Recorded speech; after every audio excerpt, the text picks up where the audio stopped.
and also an Assistive Technology Sector Lead for Central Rivers AEA. And I kind of want to do a quick feel. Obviously, you know what the title is and what the presentation should be about by the snippet.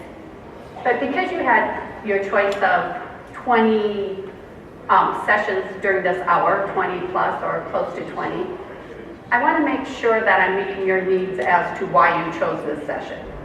Because there are a lot of accessibility features, and I want to know kind of if you thought, I just want to know what's out there. I have a student who struggles with this, what you might want to do. Just a general idea, if anybody had a particular reason.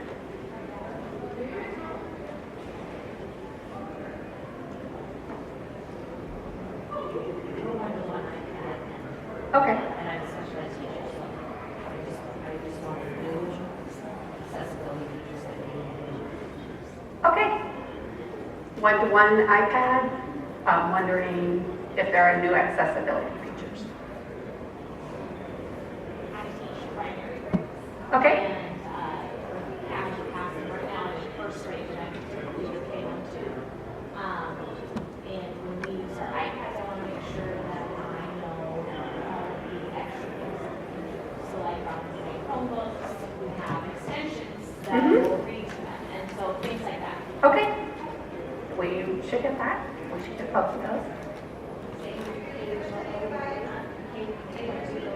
Okay, K1-2.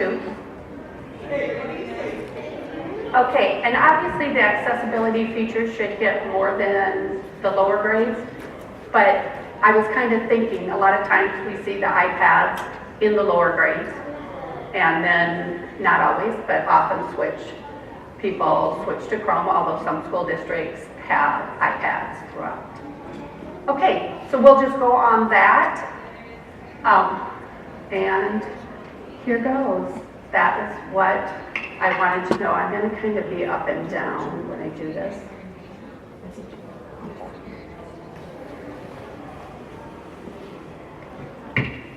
By the end of this, I want you to be able to at least identify at least 4 accessibility features, although we will go through more than that. To show at least 4 different, to identify them, and then to show how they could be used in your classrooms.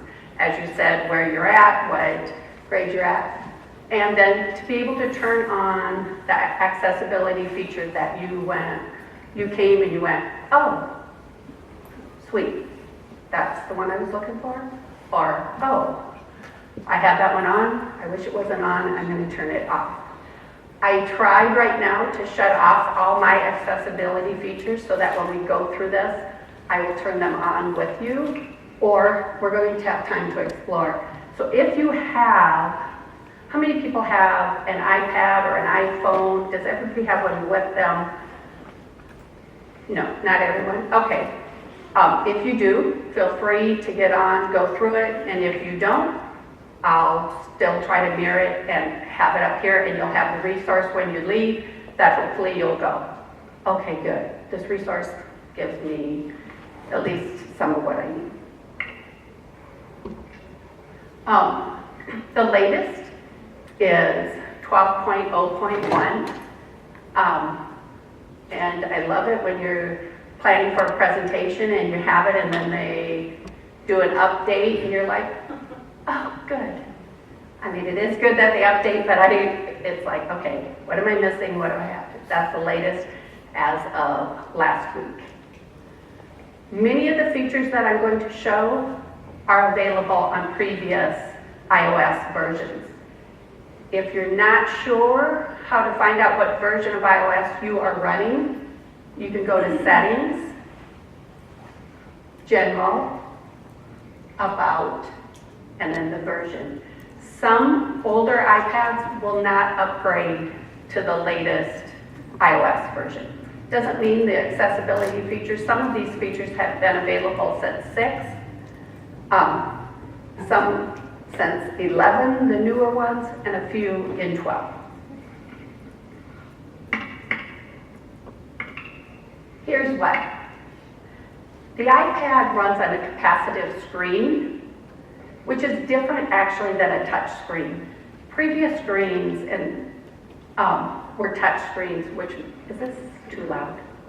I feel like I'm clicking. Were touch screens, which meant they were pressure sensitive. An iPad is not pressure sensitive.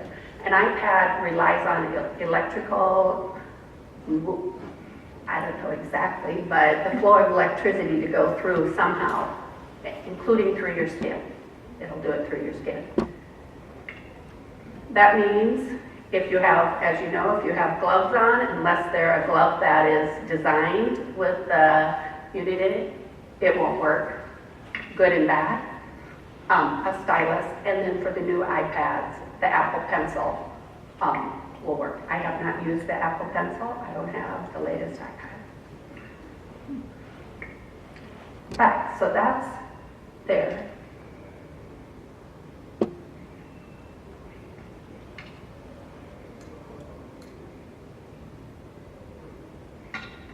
Well, okay.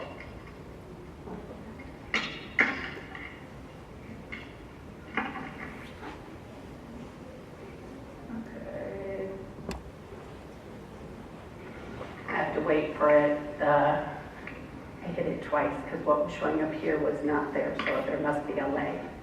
Okay, so what does that mean for us as educators? It means that some individuals, as we know, will be able to easily access it. Some will have much difficulty due to motor skills, and some may be unable to access it, the screen, the way it is. But they do have the built-in accessibility. Some may have difficulty seeing the screen due to blindness, low vision, and some will not be able to hear what is spoken, which really doesn't have to do with the screen. Well, it could have to do with the screen, but not to the physical touch of it. But different ways they will interact physically. So we know what it is, hear what, and last, now what? So what does that mean we can do about it? This is the other part of your handout. So I don't know if you have this pulled up. Let me get out of here for a second.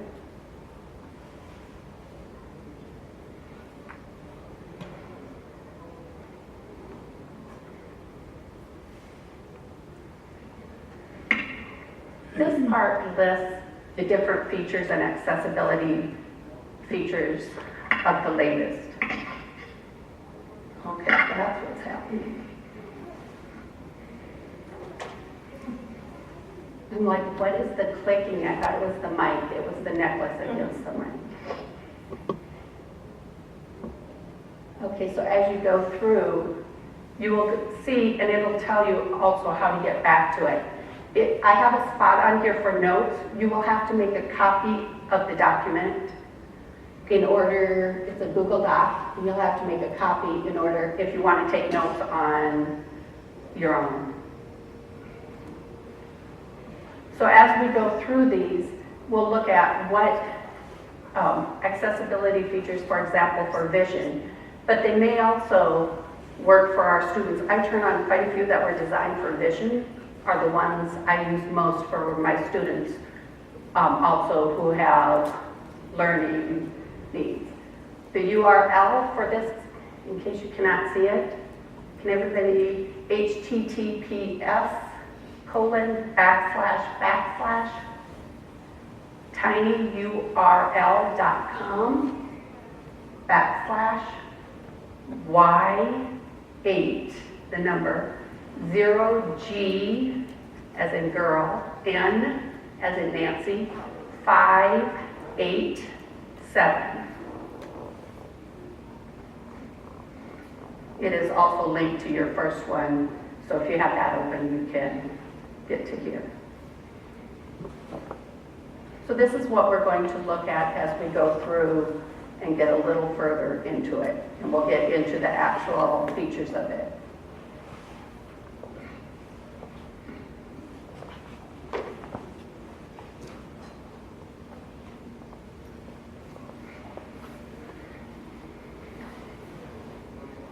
Here's another one. I'm going to go through this beginning part, and then when we get into the features, we're going to start exploring them all at once, because there are certain ones that I feel we really will want to turn on. So here's why. Some students have difficulty with decoding, vocabulary, comprehension, fluency, and some students just will have different preferences. They'll choose to do it differently. I use a lot of these preferences, not because I have difficulty necessarily decoding or with the vocabulary, but because sometimes I want to listen to it rather than read it. It's just a preference. So I will turn on some of these preferences that were actually designed initially, again, for individuals with visual, who were blind, or who had low vision.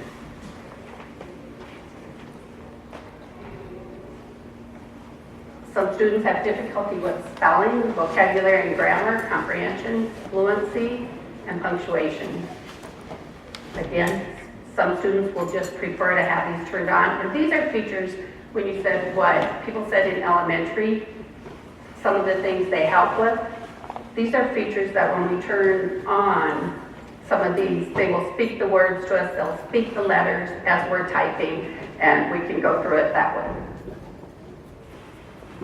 And again, what does that mean for us as educators? It means that we can look ahead and know, and if we turn on some of these features, if it's a preference for some, they can already turn it on.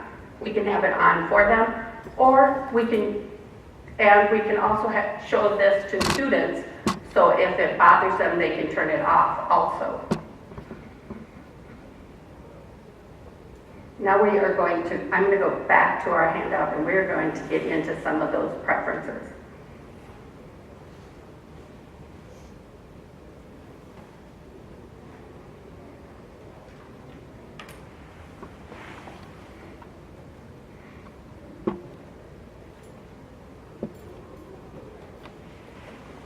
I'm going to start by voice over. Voice over is a comprehensive screen reader. A screen reader is different than a text reader. A screen reader will literally, or should read everything on the screen. It's designed for individuals who are blind or with low vision so that it can go across the screen and read the menus, read each part so they can navigate through it. A text reader will read the text on the screen, and you can, depending on which text reader you have, which setting you have turned on, which I'll show you, there's different ways that it can read it. But the voiceover is a comprehensive screen reader. Does that make sense? So it will read menu, it will help you get through every part that you need to. They have improved voiceover. At times, I have turned it on in previous versions and have gotten stuck in it myself because I had to totally rely on the auditory telling me where to go with it, which is what it's designed for. However, it was very hard for me to navigate when I'm used to navigating visually. Does that make sense? So Alex, now the voice Alex on iOS 12 will take a breath at the end of the sentence, which I didn't used to do. Okay, thank you. Did you hear that? The voice Alex on iOS 12 will take a breath at the end of the sentence. And you actually hear breath result. So it helps to navigate through. And you can change the speed that it navigates through. I am not going to get into voiceover right now, but I am going to get into some of the settings that have to do, that were designed again for visually individuals who were blind or had low vision. So I'm going to get out of here and go into the settings. To get to your settings, it's your settings menu, and most of what we're going to go through are going to be in the accessibility, but not all of them.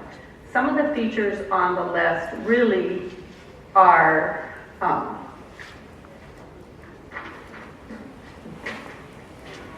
not necessarily designed for accessibility. They're designed for anyone, but they can get there. So if we go to general accessibility, the first one on the vision is the voiceover.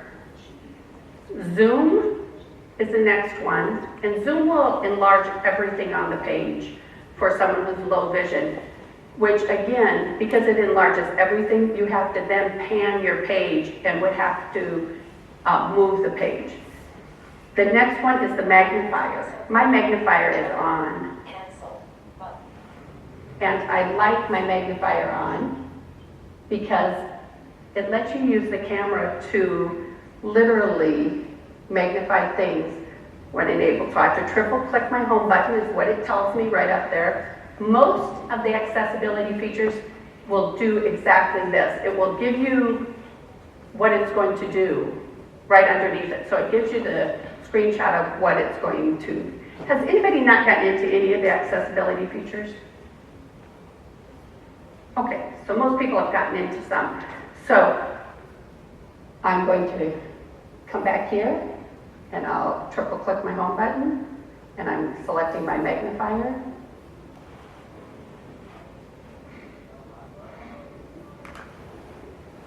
So it does just that.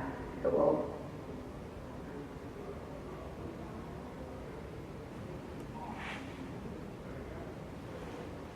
So I'm back, shut it off. And I can get back into my accessibility features for the next one. Display accommodations. I have some of those on too. I just turn them on for me. I work with a student right now who is a 3-year-old that very bright, when the screen is really bright, it is very difficult for him to attend, for him, it just, sensory-wise, appears to be an overload. So, inverting the colors can help. And by inverting colors, literally, if I turn that on, switches my screen.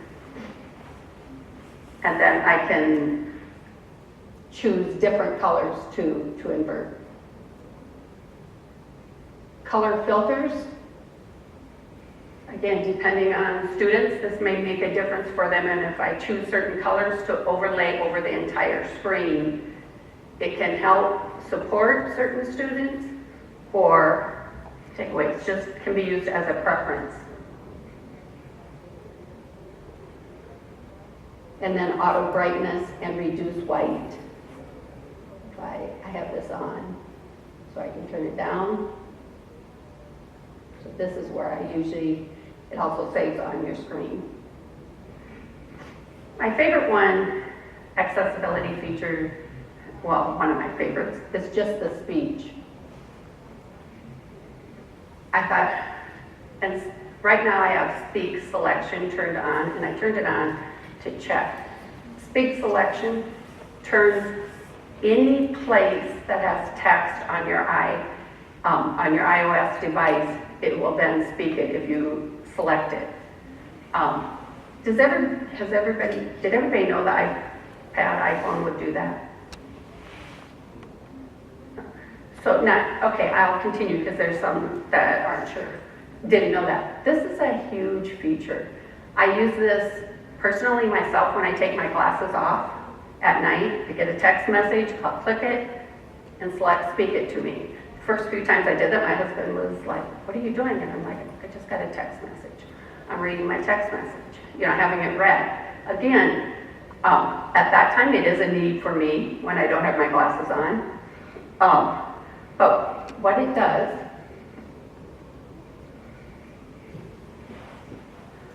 I can go to any spot. I could be on the web, or I'll just go into notes. I had just typed, just trying out the speaker.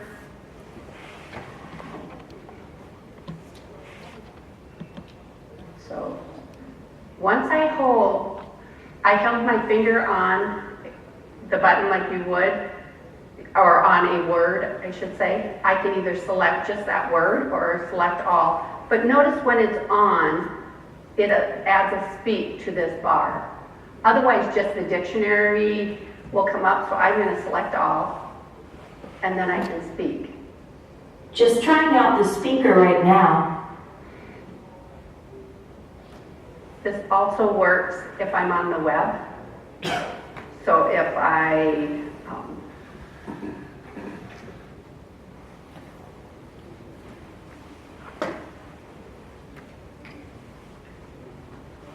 okay. Again, I'm holding my finger on it. I can. Everything was fine for about half a second. So it will read it.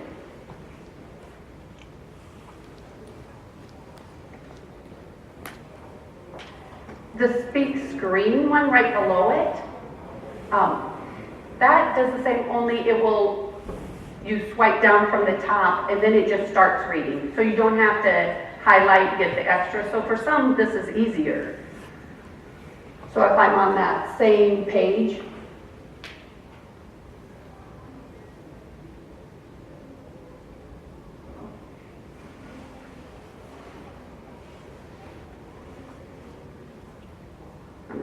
please record is what just, we'll do a different one. I'm not sure why I'm on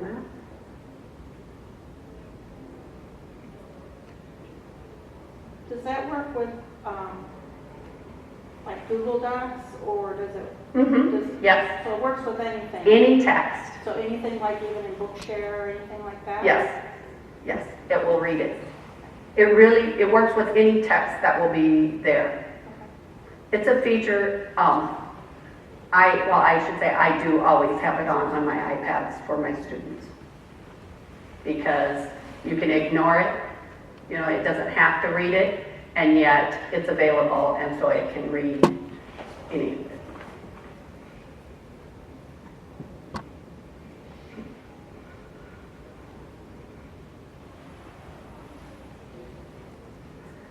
Same as the highlight content, that you can have it highlight, I have it highlighting by words and sentences. You can have it highlight just word, so it will highlight the individual word as it speaks, as it goes across. This highlights the whole sentence and then highlights the word is how I have it. You can turn it off.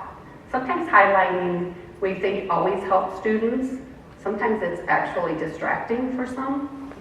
And so we can shut it off. Or you can choose to highlight by an underline. So instead of highlighting, it will underline the sentence or underline the word as it is read. Again, a preference. And you can change, as you see on here, you can change the word color or the sentence color that it highlights. The speak one is probably, like I said, it's the one that I have on all the time, the speech. Larger text does just that.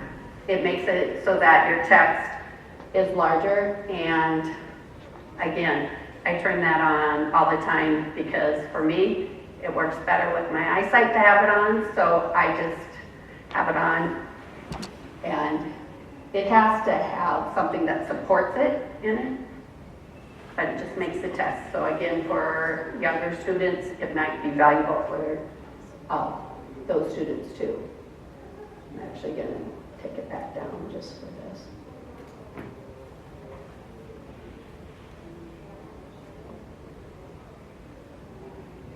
The rest of those in the vision, I am going to not go through right now. They are all on your handout, but to get through some that I feel like will help our students, not that those don't help our students in general, because you can increase, again, they all look at the vision, and you can increase contrast, which for students who are colorblind, changing the colors and the background can certainly support our students by switching the contrast on the screen too, and that's available within it. Switch control.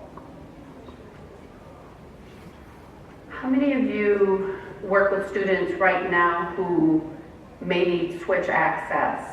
By that, would not be able to interact with the screen, even if it was changed as far as slowed down, just physically would be unable to interact with the screen. Okay, one. I am going to come back. Do you have any students using it with switch access right now? You do, so you know how switch access works. I am then going to go on, know that you can hook it up. I do have it here so I can hook it up. But I think I'm gonna, again, go forward knowing that I want you to know that it's available. So if you do have a student who physically cannot access it, cannot touch that touch screen, that it is now available and you can scan it. Well, it's been available in the last few, I think since 9, or maybe 8, that you can, a student could use switch as a head switch and it would scan across head switch, hand switch. You can use 1 or 2, well, up to 4 actually, I believe, switches and set them for different features. Assistive touch. Assistive touch helps for students who can access the screen, but it may be a little difficult. Or, in the case, I'm going to turn it on. Notice when I turned on Assistive Touch in the bottom, it turned on what I have, customized top level menu. It turned on your control center. This is what you usually can get if you swipe up, control center. If you swipe up on 11, swipe down on 12. They changed the control center. But so you can use it, but you can turn it on so this always appears. So for a kid who has difficulty swiping up or swiping down, you can turn it on and use it that way. This is very handy for me, my daughter, I have 2 grandchildren, and my daughter-in-law and son will send snaps, and they always know I'm going to take a screenshot of it on my phone. Well, my side button broke, so I couldn't take a screenshot. But I was able to turn it on this way, add a screenshot to my top level. So then all I have to do when I get out of it here, since I turned Assistive Touch on, I'm now out of it. This button here, I click, and now it just took the screenshot. This also makes it so I can go to App Switcher. Again, if it's difficult for me to do a slide for a student to, they can access it pointing, but the slide up, slide down, slide over, pinching is difficult. Then they can go here, and it brings up App Switcher, which was new in iOS 11, I believe, is what App Switcher. App Switcher allows you to have multiple apps open at one time in the background, and then you can easily switch. Does this make sense? So by turning on the Assistive Touch, it brought that to the top level just by, now they only have to touch rather than do those sliding motions.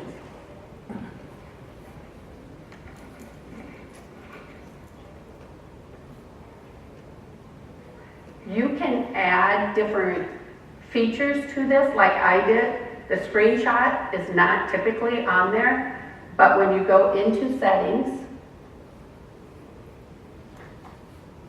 and this is, so it's Assistive Touch, customized top level. The top level is right where I'm at.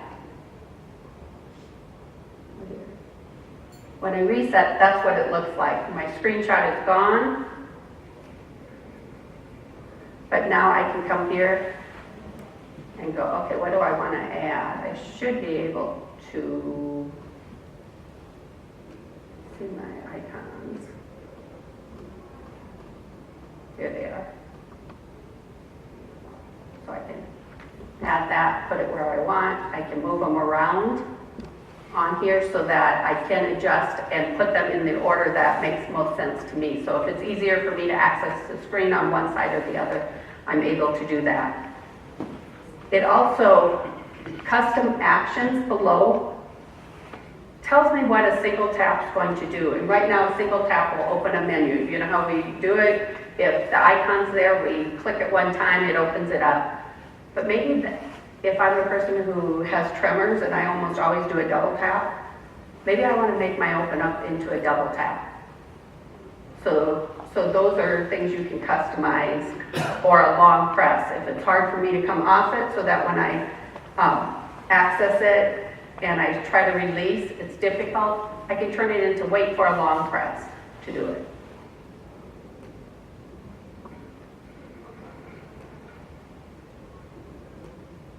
And then again, my home button, if it's difficult for me to press 3 times, my home button is on my top level here. I'm already home.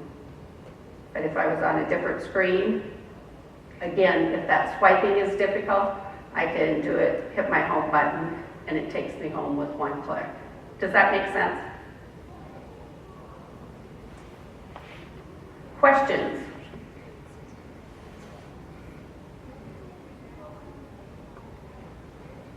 Comments? Uses? Do you see this useful? Besides if your screen button is broken, and I find that this one is really useful because swiping can be difficult for a lot of kids, or they just prefer not to swipe. You know, it's like, I don't want to remember all those swipes. I would rather get a menu and go from there.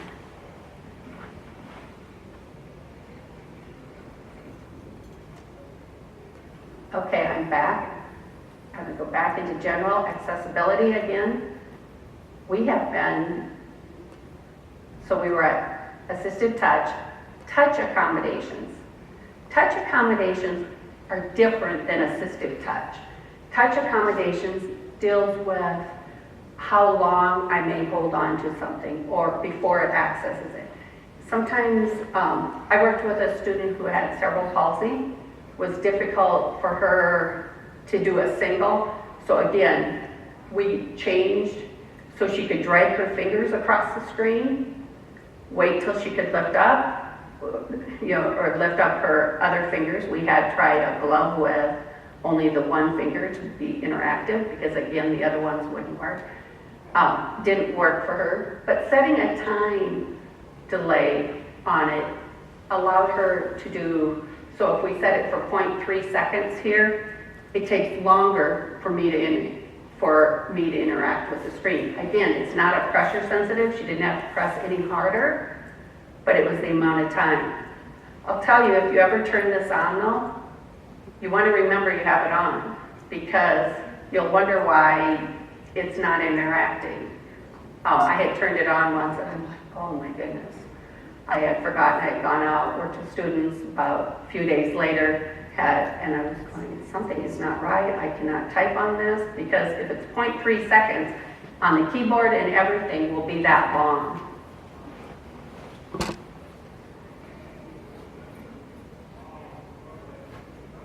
And you can use, again, at the bottom, oh, sorry, has that been up for a long time? No, just a little bit.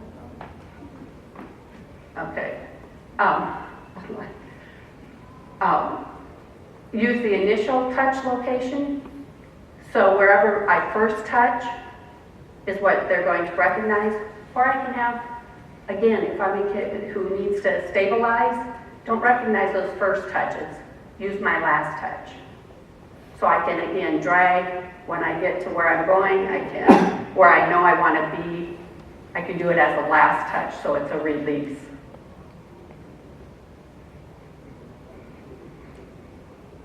I don't often have to do a lot with this, but it's really nice to know it's there because when you get that student who does have tremors or does have that motor that they really need to change that, you can do it. The home button. You can change this to just to make it so that if I cannot hit the home button quick enough, or if I have to hit it 3 times to get accessibility shortcuts or something to turn up, I can do it so I can slow it down a little so it reads my click slower, or I can do it really slow. Or I can turn on Siri so I can say, go home, take it home. I don't use Siri that way very often, but a lot of people do use Siri for a lot of the functions.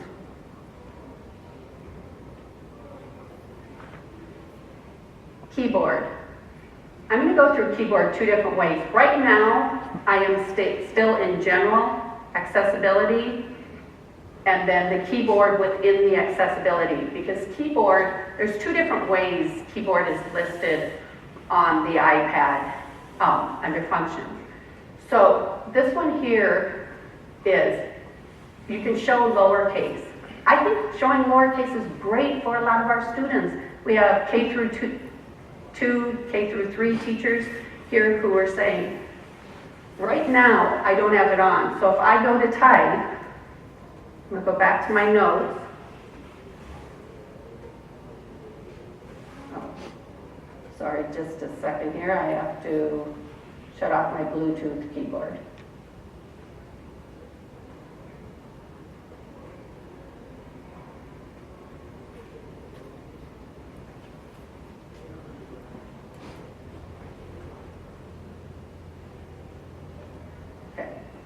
So now it'll give me my on-screen one.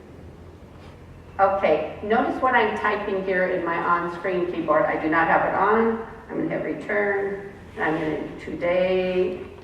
So it does my capital T, but as I do O, it stays all in caps. The same way as my typical keyboard, right, when I don't see it. But if I'm teaching uppercase, lowercase, and I really want kids to know that a lowercase, what a lowercase a, they're beginning to learn their letters, and I can switch that accessibility feature.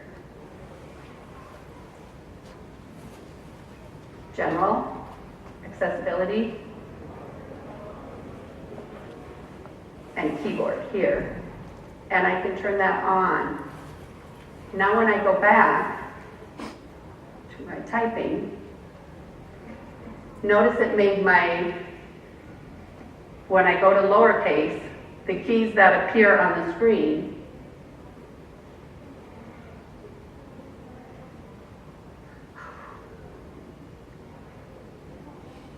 okay, I need to see.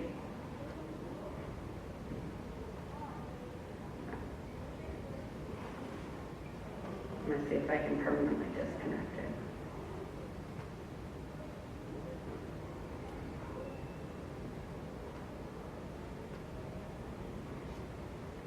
Sorry about that. Okay, today, and it did lower, is, and then when I shift, I'm going to get my uppercase. So it shows the lowercase letters so students can start making, or can make a pair when they're doing lowercase and uppercase. I think that's a great learning tool for learning letters, for spelling.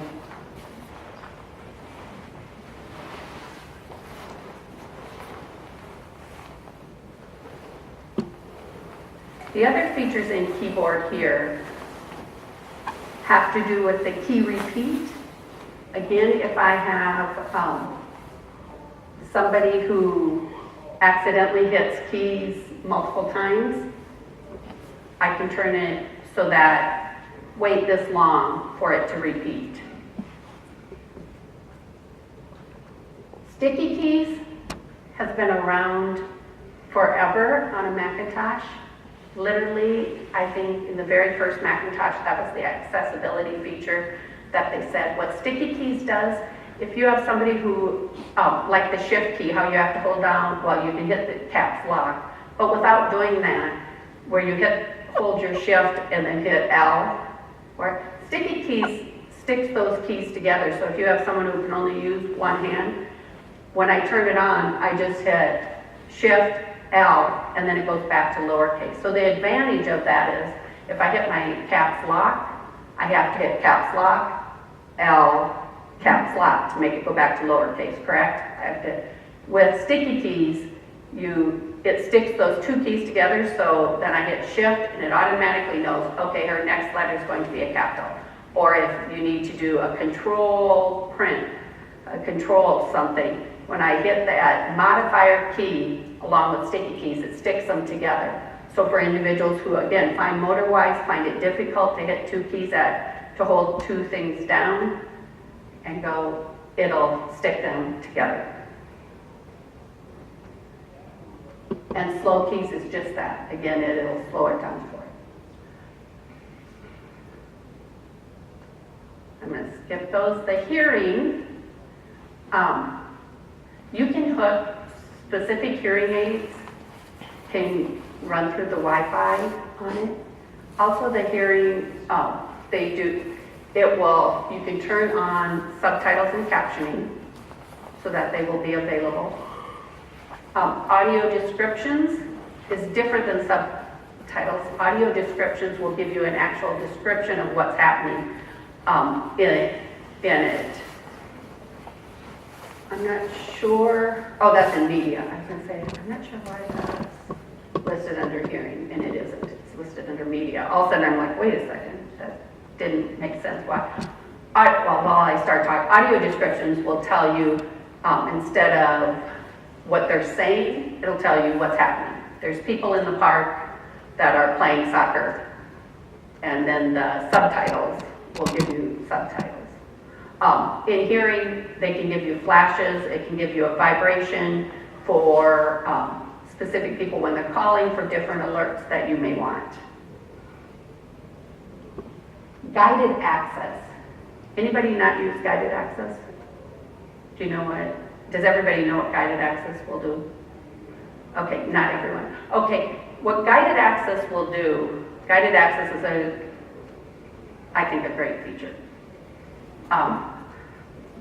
Guided access will lock somebody in a program or keep them in the app you want. So for example, if I'm using this, which I do for students, and I may be using, this is LAMP, Words for Life, and I may be using it as a communication. I don't want them to get out of their communication app to get into something else. So if it's turned on, whoops, I don't have it turned on, so we'll go back and turn it on. Settings, guided access, okay, off, on. And then I can put a passcode in. That's how I'm going to get out of it, so I'm going to do.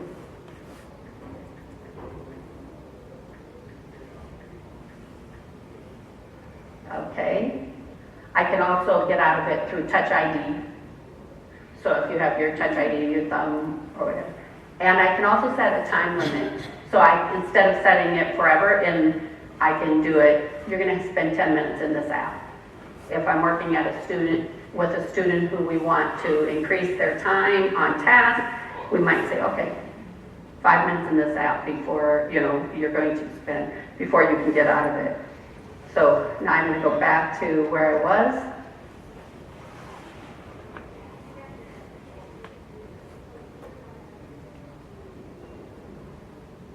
It says guided access started. So what happens here, the student's communicating, they want to get out. They hit the home button, and it says triple click the home button to wait. Typically it'll get them out and take them home. But because we have guided access on, it will keep them here. Now if I want to get out of it, or if the student wants to, they have to know the passcode. Or again, if I have it set to time, I can have it say 4 minutes. You have 4 more minutes, 3 minutes, so it can announce how long or show how long.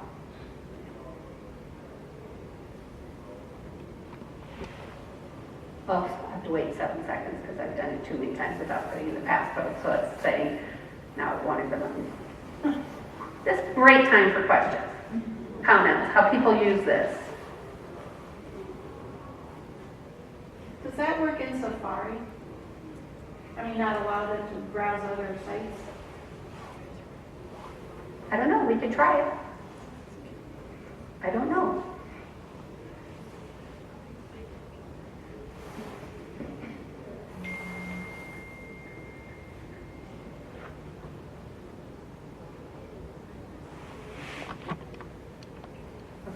I ended guided access, we'll go to Safari.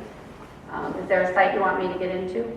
No, I just wonder, I mean, I have staff ask that, if there's something that, say they're supposed to be looking at Mm-hmm. a site or reading about a specific subject matter, if there's a way to keep them just in that site. Right. We'll find, well, maybe we will.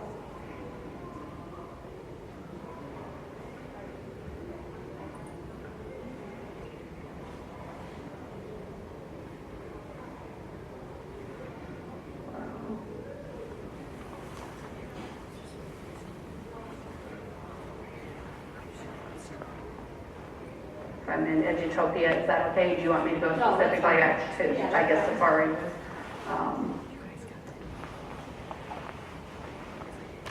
Okay.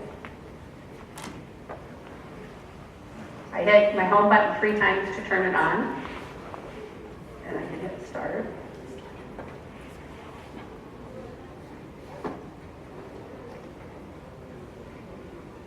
Looks like it does.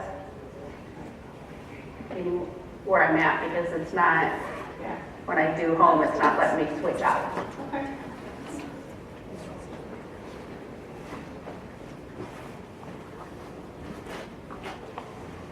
And then here I can end it by selecting end at the top.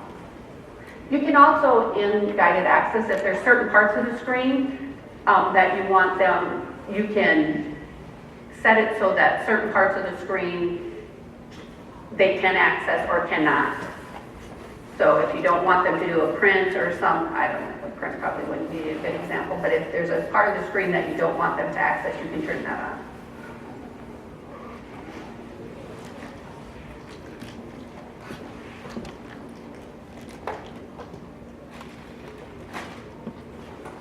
I went through before, what time is it?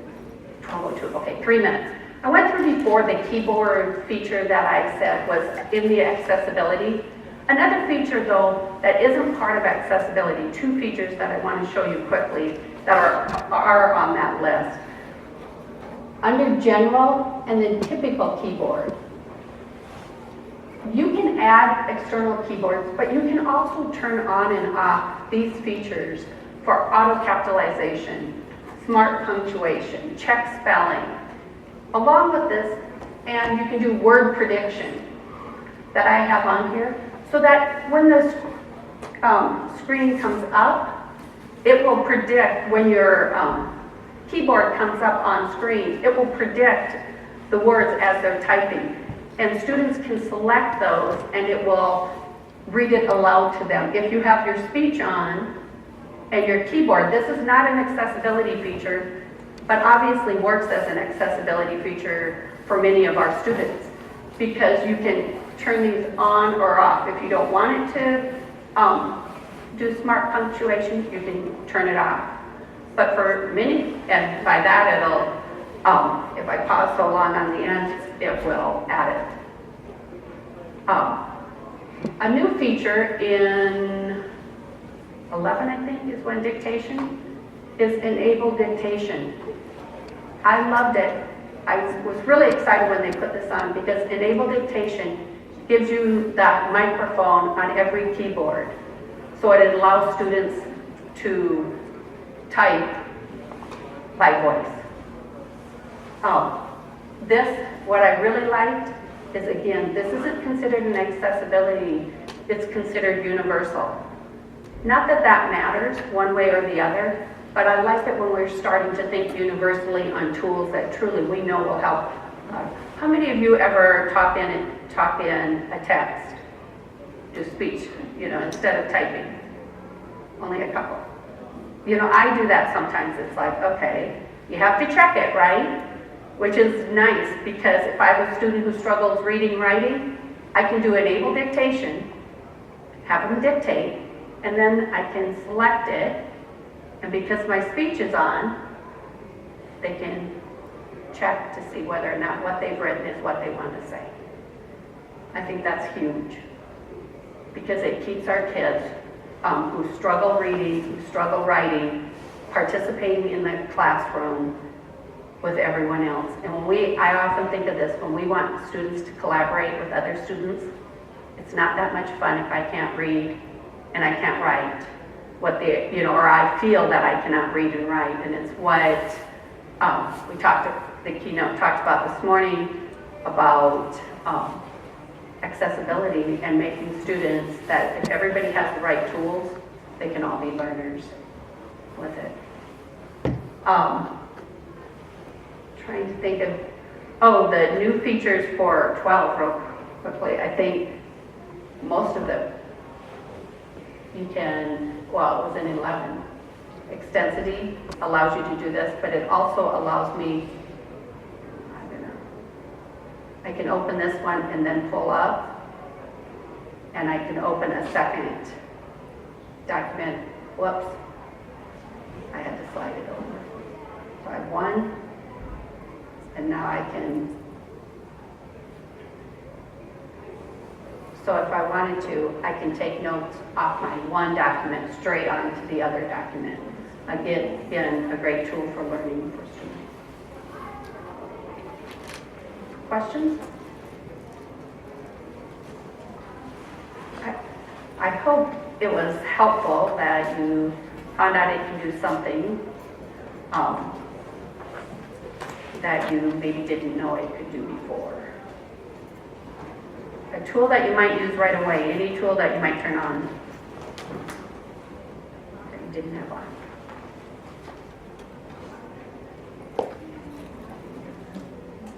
The reader, again, because it really doesn't get in the way. That would be the first one I probably would. Any other tools that people? Accessibility, the touch. The touch accommodations or assistive touch actually. Bring it to the top. I do love that. I actually like it. Now that I did it on my iPhone, I do turn it on my iPad because I find it easier. And again, preference, doesn't matter if it's a preference or a need. Well, it does, because a need, obviously, we need it on. Well, thank you.